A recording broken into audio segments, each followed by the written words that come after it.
नमस्ते एवरीवन। आज की इस वीडियो में मैं आपके साथ सेशन कोर्ट की जो ट्रायल होती है उसके बारे में डिस्कस करने वाली हूँ। जब हम सेशन ट्रायल को समझ लेते हैं तो बाकी की जो ट्रायल है उसका प्रोसीजर हमको समझने में आसानी हो जाती है।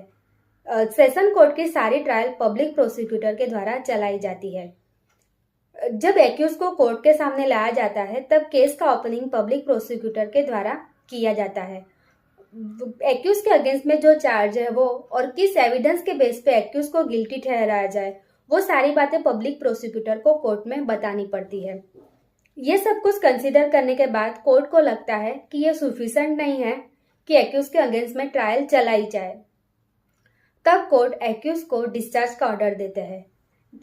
जो भी कोर्ट के द्वारा चार्ज फ्रेमिंग करने से पहले एक्यूज को छोड़ा जाता है तो उसे डिस्चार्ज कहते हैं। अगर कोर्ट को लगता है कि ये सफिशिएंट है और एक्यूज के अगेंस्ट में ट्रायल चलनी चाहिए, तब कोर्ट, अगर मैटर सेशन कोर्ट के द्वारा ट्रायबल नहीं है तो केस को ट्रांसफर किया जाता है सीजेएम को या फिर जेएम फर्स्ट को। और अगर सेशन कोर्ट के द्वारा ट्रायबल है मैटर, तब कोर्ट 7 दिन के अंदर अंदर चार्ज फ्रेमिंग करते हैं एक्यूज के अगेंस्ट में। और जो भी चार्जेस है वो चार्जेस एक्यूज को पढ़ के सुनाया जाता है। अगर एक्यूज कोर्ट में प्रेजेंट नहीं है तो ऑडियो वीडियो इलेक्ट्रॉनिक के माध्यम से भी सुनाए जाते हैं। ये एक नया पॉइंट है। पहले हम सीआरपीसी में देखते थे तो नहीं था ये पॉइंट वहां पर। इसके बाद एक्यूज को पूछा जाता है प्लीड गिल्टी के बारे में। अगर एक्यूज प्लीड गिल्टी करता है तब तो उसके अगेंस्ट में जजमेंट पास हो जाएगा, और एक्यूज प्लीड गिल्टी नहीं करता है और ट्रायल चलाना चाहता है तो कोर्ट के द्वारा डेट फिक्स किया जाता है प्रोसिक्यूशन एविडेंस के लिए और विटनेस का एग्जामिनेशन के लिए।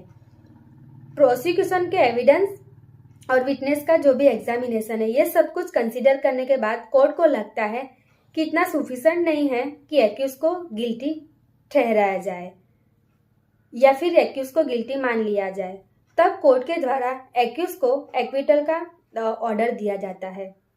ये एक्विटल का ऑर्डर डिफेंस के एविडेंस से पहले दिया जाता है।